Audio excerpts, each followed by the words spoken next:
हँसने हँसाने का काम करता हूँ, लेकिन साथ ही में जब मेरा निजी जीवन आप देखो, जो घर के अंदर उतना मैं कॉमेडी करता हुआ नहीं दिखाई दे रहा था। वो तो वीकेंड्स थे, जहाँ पर मैं अपनी सारी भड़ास निकालता था मस्ती करने की। ये मेरे लिए बहुत अनयूजुअल था कि आप कहीं चले गए हैं और आपके घर में क्या चल रहा है, क्या हो रहा है। एक गेम में आगे बढ़ने के लिए अपने आप को तो आगे बढ़ाते ही हैं, लेकिन मैंने ज़्यादातर देखा है कि लोग दूसरों को पीछे खींचते बहुत हैं। द हेल्थ इज फाइन, लेकिन मुझे बिल्कुल भी आदत नहीं है इस तरह अपने घर से दूर रहने की। हाँ, मतलब कभी कभार जाते हैं यूएस शोज करने, तो चले जाते हैं एक आध महीने के लिए, लेकिन अपने परिवार से रोज बातें तो करते रहते हैं। अपने वीडियो कॉल करके सबसे बातें हो जाती हैं, सबसे मिल लेते हैं, सबके हालचाल पता होते हैं। ये मेरे लिए बहुत अनयूजुअल था कि आप कहीं चले गए हैं और आपके घर में क्या चल रहा है, क्या हो रहा है। कोई भी ऊंच नीच अगर हुई है, मतलब टचवुड ऐसी हुई तो नहीं, लेकिन अगर कुछ भी हो रहा है आपको बिल्कुल जानकारी नहीं है, तो ये मेरे लिए थोड़ा-सा स्कैरी था। बट हाँ, ये मेरा पहला एक्सपीरियंस था, लेकिन it went of well, touch wood सब ठीक रहा। और अगर पहला इस तरह का रियलिटी शो था तो was it okay for you, मतलब decision was good, what do you think? नहीं, I think the decision was good. Rise and fall was quite a learning thing for me also. मुझे एक चीज़ का एहसास हुआ कि ये जो गेम्स हैं, जो रियलिटी में काफ़ी वक़्त से देखता आया हूँ, ऐसा नहीं है कि मैंने देखा नहीं है, देखा मैंने बहुत कुछ है।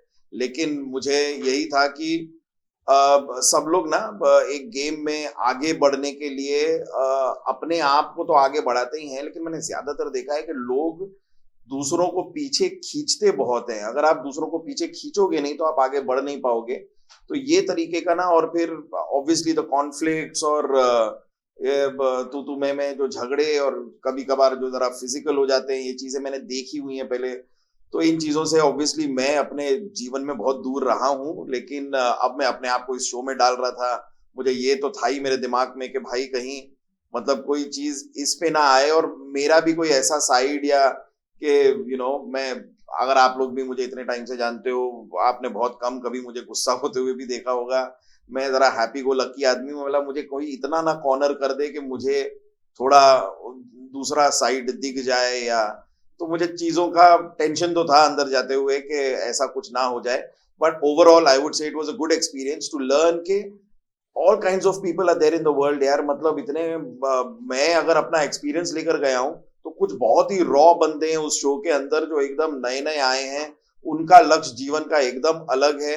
24-25 साल के भी मतलब मेरा बेटा ही 20 साल का है, और ये उम्र के इन बच्चों के साथ मैं कम्पीट कर रहा हूँ। और इनका the kind of drive that they have towards life, because they are just starting out, तो वो अलग है। मतलब वो एक्सपीरियंस करना साथ में रह के, ये मेरे लिए बहुत ही इंटरेस्टिंग था। सो आई वुडंट से कि मतलब it was a good call, good decision. I am happy कि मैंने राइज एंड फॉल किया। एंटरटेनमेंट की बात करें तो दो लोग थे, एक पवन जी और एक टीकू शारदा। मतलब लोग इंतजार करते थे जब तक पवन जी थे, उनका डांस और आपका जो कॉम्बो होता था, लेकिन उनके जाने के बाद जो आप है ना, टीकू, सबके आंखों पे छाए रहते थे कि कब आगे कुछ एक्ट करेंगे, कुछ ऐसा करेंगे जिससे सब लोग हंसेंगे। हाँ, तो वो तो है जब तक पवन जी 2 हफ्ते के लिए हमारे साथ थे, लेकिन पवन जी मतलब लवली मैन, और मुझे उनके साथ वक़्त गुज़ारना भी इतना अच्छा लगता था। जेन्युइनली मेरा खुद का टाइम पास हो रहा था पवन जी के साथ कि उनके साथ हैंग आउट करो, तो फिर पवन जी का मुझे वो अच्छी चीज़ थी कि जैसा मैं हूँ, मैं बहुत ज़्यादा गेम की बातें मैं कर लूँ, लेकिन कितनी करूँ? तो बियॉन्ड अ पॉइंट जब हो नहीं रही है, तो अपने पास पवन जी हैं। पवन जी भी कोई खास गेम की बातें नहीं करते थे, हम यहाँ-वहाँ की, इधर-उधर की सारी बातें करते थे। तो अपना एक टाइम पास हो रहा था, लेकिन ख़ैर पवन जी 2 हफ्ते के लिए ही थे। उसके बाद ऑब्वियसली वीकेंड पे मैं परफ़ॉर्म करता रहा। वो भी मेरे लिए एक मतलब एक आउटलेट है ऑफ मैं रिलैक्स हो जाता हूँ अपने परफ़ॉर्मेंसेस करके। मुझे तो जेन्युइनली अच्छा लगता है, लोगों को हँसाना, मुस्कुराते चेहरों को देखना। अब वीकेंड पे हमेशा एक प्रेशर बना रहता था कि अब आएँगे अश्नीर जी और अब पता नहीं क्या सुनाएँगे और किसको डाँट पड़ने वाली है और किसको क्या बताया जाएगा। और ऑब्वियसली ऐसे-ऐसे वीकेंड पे भी ऐसे टास्क या चैलेंजेस होते थे जिसके अंदर आप एक-दूसरे पर उँगली उठा रहे हैं, एक-दूसरे से कुछ ना कुछ कह रहे हैं। फिर हम चाहते नहीं कि ये करें, लेकिन मतलब मैं नहीं चाहता कि मैं ये करूँ, लेकिन अब जो गेम करवा रहा है वो तो करना पड़ता है। तो उस माहौल के अंदर अगर हम ज़रा ह्यूमर लेके आते हैं, कॉमेडी करते हैं, थोड़ा टाइम पास करते हैं, मस्ती करते हैं, मुझे बड़ा अच्छा लगा वो करते हुए भी, एंड आई एम श्योर जितने भी थे सब मुझे हमेशा बोलते थे वापस घर में जाके कि सर थैंक यू, मतलब वो पूरा माहौल जरा बहुत गर्मा गर्मी का हो गया था, आप आए फिर ये हुआ वो हुआ, तो वो मुझे बड़ी खुशी होती थी कि चलो ये एक मैंने एक रिलैक्स करने की जगह तो दी। सो या बट अपार्ट फ्रॉम दैट मैं खुद, आपने देखा होगा कि इतना मैं जितना हंसमुख और वो हंसी का काम करता हूँ, हंसने हंसाने का काम करता हूँ, लेकिन साथ ही में जब मेरा निजी जीवन आप देखो जो घर के अंदर, उतना मैं कॉमेडी करता हुआ नहीं दिखाई दे रहा था। वो तो वीकेंड्स थे जहां पर मैं अपनी सारी भड़ास निकालता था मस्ती करने की। शो में आपने हमेशा एंटरटेन किया है और शो में भी अपना गेम बराबर चल रहा था, but what you want to see finale से इतने करीब आके एग्जिट होना। हाँ, फिनाले से बहुत ही करीब आके, मतलब ये 6 हफ्ते के शो में 5 हफ्ते गुजारने के बाद आखिरी हफ्ते में एग्जिट होना, थोड़ा मुझे लगा कि अब यहाँ तक आए हैं तो चलो यार, एक हफ्ता बाकी है, उतना भी आगे बढ़ ही जाते हैं। बट आई डोंट, मतलब मेरा कोई रिग्रेट्स नहीं है, क्योंकि मुझे भी कहीं ना कहीं लगा कि मैं थोड़ा सा गेम को लेकर भी और चीजों को लेकर के, अगर गेम चाहता है कि आप एक सर्टेन तरीके से सोचो और एक सर्टेन तरीके से खेलो, मतलब यहां तक कि आपको अगर कोई टेढ़े रास्ते इख्तियार करने पड़े आगे बढ़ने के लिए तो वो आप करें, लेकिन वो कुछ है जो कुछ चीजें मुझसे नहीं हो रही थी। मुझे लगा कि मैं जिस तरीके से, और मैंने कई बार ये गेम में बोला भी है, पता नहीं दिखाया कितनी बार गया है, मैंने बहुत बार बोला है कि मैं जिस तरह अपना निजी जीवन बाहर जीता हूं, मैं उसी तरीके से गेम खेलूंगा। मैं अपना लाइफस्टाइल नहीं चेंज करने वाला गेम के लिए। और ये पता नहीं, मेरे मुझे लगता भी रहा कि कहीं ना कहीं गेम के लिए मैं या जस्टिस कर रहा हूं कि नहीं कर रहा हूं, क्योंकि जिस तरह गेम चाह रहा है खेलना उस तरह मैं नहीं खेल रहा। तो at the end of it all, अगर मैंने 5 हफ्ते भी गुजारे 6 हफ्ते के शो में, I think it's a good run. मतलब इतना आगे तक पहुंचे हैं, ऑलमोस्ट देयर टॉप फाइनलिस्ट में तो नहीं है, लेकिन आई वाज हैप्पी, मतलब जितना हुआ अच्छा हुआ, मुझे मजा आया। विभू जी, आदित्य के साथ भी आपकी फाइट हुई, उन्होंने कहा भाई पागल वागल मत बुलाइए, ये बहुत ऑफेंसिव है मेरे लिए। क्या कहता होगे आप, क्योंकि आप भी काफी ज्यादा गुस्सा हो गए थे उस बात पर, यू नो आपकी आप दोनों की एक आर्गुमेंट हुई, बहुत तेज आर्गुमेंट हुई, पूरा घर देख रहा था, थोड़ी आप समझे। नहीं, हाँ, तो उस आर्ग्यूमेंट के बारे में मैं सिर्फ ये कह सकता हूँ कि मुझे जो एक चीज, मतलब मैंने आदित्य को भी एक आध बार जो समझाने की कोशिश की, मुझे लग रहा था कि अरबाज जो है यंग लड़का है, वो रियलिटी शो से आता है, रियलिटी शोज में कैसे आगे बढ़ना है वो जानता है, वो कुछ ऐसे रास्ते भी बना रहा है जो जो बहुत सीधे रास्ते नहीं है, लेकिन मुझे लगा कि उसकी ड्राइव अलग है। मतलब when someone is starting off a career or whatever, I mean, God bless Arbaaz के वो जीवन में आगे बढ़े, लेकिन मेरा पॉइंट है कि अब ये जो उम्र के लड़के हैं ये अपना एक कुछ तरीका कर रहे हैं आगे बढ़ने के लिए। मैं सिर्फ आदित्य को ये समझाने की कोशिश कर रहा था कि हम और आप, यानी कि आदित्य और मैं, अभी हमें उतनी जरूरत नहीं है, मतलब जो काइंड ऑफ विजिबिलिटी व्यूअरशिप की अगर अरबाज अपने लिए कर भी रहा है कुछ, तो वो करे अरबाज, वो उसका बनता है, लेकिन हम अब अपने जीवन में इतना कुछ कर लिए और whatever, I mean not boasting about myself और anybody else, but I am just saying कि अपने जीवन में कर लिया काम, एक सर्टेन अमाउंट ऑफ एक्सपीरियंस है। 25 साल से मैं ये काम कर रहा हूँ, आदित्य भी गाने गा रहे हैं, मतलब वो तो एज अ बचपन से ही इज बीन अराउंड, उनको 30 साल हो गए शायद। तो हमने बोला कि हमने दुनिया देखी है, तो मैं बस वही उनको एक्सप्लेन करने की कोशिश कर रहा था कि हमें वो करने की जरूरत नहीं है जो अरबाज करता है। हम थोड़ा सा दूर रह के और मतलब वो पाथ पे नहीं चल के भी अपना गेम खेल सकते हैं। तो उस चीज पे हमारी थोड़ी सी अनबन हो गई थी, और लेकिन हाँ, मतलब बढ़िया बंदे हैं आदित्य, लेकिन खैर जो होना था उस गेम शो में चलते चलते हो गया, और उन्होंने कुछ बातें बोली, मैंने कुछ बातें बोली जो एक दूसरे को शायद हमें नहीं बोलनी चाहिए थी, लेकिन हाँ, लेकिन हो जाता है। बाहर अब दोस्ती बरकरार रहेगी। हाँ, मतलब मुलाकात होगी तभी। हाँ, मतलब जैसे सभी जानते हैं कि मैं बहुत ज्यादा सोशल बंदा ही नहीं हूँ, मैं बहुत कम बाहर निकलता हूँ, और बाहर निकल के अगर आदित्य से मुलाकात होगी, और कई बार हुई है, हमारे शो पे आए हैं फादर एंड सन दोनों, और हमने बहुत अच्छे अच्छे कमाल के एपिसोड्स बनाए हैं आदित्य के साथ। सो ऑब्वियसली मतलब बाहर मुलाकात होगी, और जब भी मुलाकात होगी बड़े प्यार से होगी। ये तो चलो गेम था, गेम में हुआ जो हुआ। इतने सालों तक सबको हँसाने के बाद जो शो में एक इंटेंस इमोशंस है और ये सब हैंडल करना आपके लिए ज़्यादा डिफिकल्ट क्या रहा था? टास्क हैंडल करना या उन इमोशंस को हैंडल करना जहाँ आप ह्यूमर ला रहे हैं सीरियस सिचुएशन में, या आपका खुद भी किसी के साथ फाइट होना है, what was more difficult? So what the most difficult part was कि मतलब देखो मेरा वही था, मुझे लगा कि probably an audience would also expect कि मैं कॉमिक एक्टर हूं तो कॉमेडी चलती ही रहेगी, पर मेरा पॉइंट वही है कि मेरा रियल रहना बहुत जरूरी था। और रियल से मेरा मतलब है मैं रियल लाइफ में नहीं, मैं 24 आवर्स बैटरी ऑन नहीं रहती है मेरी कि मैं बस जोक ही सुनाता रहूं और कॉमेडी करता रहूं, तो मेरे से नहीं होता ये। तो मैं अपने लाइफ में जैसा हूँ, जैसे I stay a little quite, थोड़ा रिजर्व्ड भी रहता हूँ, तो जैसा मैं हूँ मैं घर के अंदर वैसा था। और डिफिकल्ट वही था कि एक एक प्रोबेबली ऑडियंस एक्सपेक्टेशन बोल लो या उसके अलावा मेरे लिए सबसे डिफिकल्ट था दूर रहना अपने परिवार से। मैं बहुत ऐसा फैमिली अटैच्ड बंदा हूँ, और मेरे अब भाई हैं जो बॉम्बे में रहते हैं, वीकेंड्स मेरे पूरी फैमिली के साथ लंचेस और डिनर्स में जाते हैं, हम एक दिन पूरा परिवार साथ में बिताते हैं, हफ्ते का एक दिन तो हम साथ में बिताते ही हैं। तो ये सारी चीजें मैं मिस कर रहा था, ये ना होना और मुझे ये ना पता होना। अब मेरा एक जो बड़ा बेटा है वो यूएस में पढ़ता है, कई बार हमें इस बात का टेंशन होता है कि वो वैसे ही बहुत दूर है, हमें जरा जानकारी रहे। अब मैं इस घर के अंदर और बंद हूं, तो अब मतलब और मेरी जानकारी कम होती जा रही है और मुझे कुछ पता नहीं चल रहा बाहर क्या हो रहा है, तो उन चीजों से मैं ज्यादा डिस्टर्ब था। तो that was the more difficult part.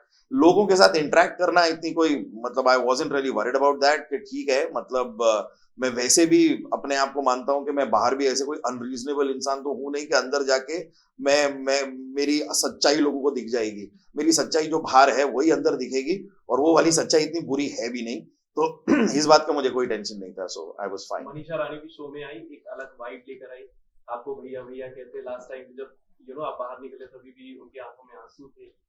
एक अलग रिश्ता आप दोनों का दिख रहा था कि यार भैया भैया ही बोल रही थी। आपने बोला गो अहेड मनीषा, जो करना है आपको करो। तो प्लीज थोड़ा सा बताइए उस रिश्ते के बारे में, क्या कुछ कहना चाहोगे? तो मनीषा मुझे बहुत ही स्वीट लगी, जैसे ही वो घर में एंटर की, वो बड़े प्यार से कि मैं कीकू भैया को तो बड़ा प्यार करती हूँ बोल के मुझे और नयनदीप को शुरुआत से ही उसने एक ये दिया था कि आप दोनों को तो मैं जानती हूँ और मैं कीकू भैया आपसे तो बहुत प्यार करती हूँ करके वो शुरुआत से बहुत ही क्लियर कर दिया था उसने। लिटरली उसने तो ये कह दिया था कि आई थिंक मेरे और कुबरा के बीच में वो कुछ चूज कर रहे थे, तो उसने मुझे चूज किया और बोला कि कीकू भैया के साथ अगर कोई भी स्ट्रॉन्गेस्ट भी प्लेयर होगा तो भी मैं कीकू भैया को चूज करूंगी। मैं लगा ये तो जरा अनरीजनेबल हो रहा है, बट जब मेरे मेरे मेरे लिए हो रहा है तो मैं क्यों ही कुछ बोलूं इसके बारे में। But she was really sweet यार, मतलब मेरे को मनीषा के साथ जितना भी वक्त गुजारा घर के अंदर वो बहुत सपोर्टिव थी। और मेरे ख्याल से वो बाहर से जितना मुझे जानती है, मैं जानता हूं उसे पहले से, तो इसलिए मेरे ख्याल से वो इस बात से ही खुश थी कि आप जिस तरह हो उस बात को उसने रिस्पेक्ट किया। मुझे मनीषा का वो भी अच्छा लगता है, वो बड़ी उसके जुबान पे जो आता है वो बोल देती है। उसका अगर कोई व्यू पॉइंट है किसी के बारे में तो वो कुछ हाइड नहीं करती। अगर ये बंदा अच्छा लगता है तो अच्छा लगता है, ये बंदा अच्छा नहीं लगता तो नहीं लगता, वो भी वो मुंह पे बोलती है। तो मनीषा बहुत क्लियर थी चीजों को लेकर, और मेरे साथ तो खैर बहुत ही स्वीट थी, तो मुझे बड़ा मजा आया मनीषा के साथ जितना भी वक्त गुजारा। एज अ ऑडियंस के वोट पर मनीषा जीत जाती तो क्या बाकी कंटेस्टेंट पे अनफेयर होती? जो सवाल वाला पूछा गया उसमें कहा गया था कि मनीषा के जीतने का हक नहीं है क्योंकि वो बाद में आई, इसका आप क्या कहेंगे? नहीं तो कायदे से ऐसे रियलिटी शोज हम पहले भी देख चुके हैं जहां पर वाइल्ड कार्ड में जो बंदे आए हैं या जो बंदी आई हैं, स्पेशली मनीषा खुद मेरे ख्याल से झलक में वाइल्ड कार्ड में आई थी और उसके बाद वो शो जीती हैं। तो ये तो कोई मापदंड नहीं है ये डिसाइड करने का कि वाइल्ड कार्ड का हक ही नहीं बनता जीतने का। और जेन्युइनली मेरे ख्याल से ये बात मनीषा ने भी कहीं बोली या ये कि फिर शो वाले मुझे लाए क्यों, अगर मुझे जीतने का हक ही नहीं है तो मुझे क्यों लाए। तो ये फेयर सवाल है, अगर आप एक कंटेस्टेंट को लाए हो तो फिर जीतने का हक उसका उतना ही है जितना बाकी सबका है। तो ये कितना भी आप आर्ग्यू करते रहें कि भाई व्हाई वुड यू विन, लेकिन व्हाई वुडंट शी विन यार, मतलब she has all the right. वो गेम अच्छा खेलती है, मुंह पे चीजें बोल रही हैं और जिस तरह आगे बढ़ रही हैं एज अ रूलर, वो आपने अलग बात है कि आपने कुछ लोगों को एज अ रूलर 5 हफ्ते देखा, इनको आपने एज अ रूलर 2 हफ्ते देखा, तो क्या हुआ। लेकिन अगर आपको इनके डिसीजंस बेटर लगे और इनकी चीजें और खेलने का तरीका बेटर लगा तो जनता को जिस पर भी आता है, मतलब चाहे इंटरनल वोटिंग हो या एक्सटर्नल हो, जिनको भी हो, अगर वो आपको सही लगती है तो जिताओ उन्हें। So sorry to interrupt. Last two questions. तो कुछ ये जो टाइप कास्ट वर्ड होता है ना, लोग बोलते हैं कि वैसे ही सेम चीजें मिलती है, इस तरह के जब रियलिटी शोज होते हैं तो लोग सोचते हैं कि एक इमेज चेंज होगा। आपके जो इमोशंस हमने देखे, हमने कभी कीकू शारदा की आंखों में आंसू नहीं देखा था, मैं आपको इतने सालों से जानती हूँ, बट इस शो में देखा। आपको लगता है तो कॉमेडी वाला थोड़ा सा चेंज हुआ रहेगा बाहर आने के बाद? तो वो पता नहीं, मुझे तो ये समझ में नहीं आता कि ये मेरे लिए अच्छी बात है कि बुरी बात है, पता नहीं क्या है कि मैं एक जितना मैं कॉमेडी करता हूँ उतना एक इमोशनल साइड है मेरा अपने परिवार के प्रति। और मतलब लिटरली आप मेरे फैमिली से पूछोगे तो मैं फिल्में देखता हूँ थिएटर में जाके, मैं अगर इमोशनल सीन्स में मैं रोता ही हूँ। मेरे ख्याल से मैंने टाइटैनिक 4 बार देखी है, मैं चारों बार रोया हूँ। तो मुझे रोना आ जाता है, वो इतना डिफिकल्ट नहीं है, पर वही है कि मैं लोगों के सामने कभी नहीं रोया। मेरे फैमिली ने मुझे देखा है, लेकिन यहाँ पर भी मैं कितना ही अपने आप को कंट्रोल करने की कोशिश करूँ, पॉइंट यही है। यहाँ पे जिसका जो रियल इमोशन है वो दिखना ही है, मैं कितना ही दबा लूंगा, छुपा लूंगा, या कोई बात निकल आएगी या ऐसी कोई चीज निकल आए। जैसे मैं जिन जिन चीजों पे इमोशनल हुआ मुझे वो वैलिड ही लगी। मुझे नहीं लगा कि ऐसा कुछ मैंने किसी को कोई गलत बात बोल दी। एक बार तो मैं इस बात पे भी इमोशनल हो गया था कि the drive to play the game आपका इतना ज्यादा नहीं हो सकता कि आप एक म्यूचुअल रिस्पेक्ट ही भूल जाओ लोगों की, आप इंसानियत भूल जाओ, आप ह्यूमैनिटी भूल जाओ और आपके लिए गेम इतना बड़ा हो जाए। तो ये चीज मुझे एक बार खटकी थी, तो ये एक बार इमोशन उधर निकल आया जो भी। तो मेरा ये अलग साइड है, अगर लोगों ने देख लिया तो देख लिया, अब मैं छुपा तो पाया नहीं। तो अब जो है मैं वही कह रहा था कि मैं गेम के अंदर भी जितना रियल रह सकता था कि मैं एकदम रियल रहा। तो अब वही है मेरी रियलिटी। तो हाँ, हंसाने का मैं काम करता हूँ, हंसाता तो मैं अभी भी रहूंगा, मुझे बहुत अच्छा लगता है। और मुझे यही लगता है कि ये जो प्रेशर है और सर्टेन अमाउंट ऑफ मिजरी है जो हम अपने ऊपर कभी कभार तो आ ही जाती है ऑटोमेटिकली, और कुछ कुछ लोग ले आते हैं अपने ऊपर, इन चीजों को आप अपने से दूर रख सकते हैं। ये थोड़ी चॉइस आपकी भी है। हंसना मुस्कुराना आपके जीवन के लिए कितना जरूरी है। मतलब genuinely I feel a person who laughs has a longer life। तो इससे बेहतर मेडिसिन या चीज हो नहीं सकती है। अब ये लोग माने तो अच्छी बात है, ना माने तो मैं क्या ही कह सकता हूँ। तो मेरी तो कोशिश है कि भाई हंसते रहो। ओके, चलिए, thank you so much. Lastly क्या लगता है कौन ये शो जीतेगा? क्योंकि प्रेडिक्शन लोगों के काफी कुछ है और सोशल मीडिया पर भी काफी बात हो रही है कि this person has win, but what you want to say? What I want to say is that भाई मैं तो I am rooting for Aarush भोला। मुझे वो लड़का बड़ा प्यारा, बड़ा अच्छा लगता है। और मतलब वो रॉ है और वो रियल है। वो जो भी है वो लड़का बनावटी नहीं है। और लोगों के लिए वो कभी कोई मास्क नहीं पहनता, उसको जो जैसा लगता है वो वैसा बोलता है। I think is a sweet boy. And वही है, मुझे ये नहीं पता विनिंग क्वालिटीज क्या होती हैं और उन क्वालिटीज में वो खरा उतरता है नहीं उतरता है मैं नहीं जानता, पर मुझे बंदा वो बड़ा अच्छा लगता है। मैं चाहूंगा कि वो जीते। Thank you, Thank you. Thank you, thank you, thank you. Thank you.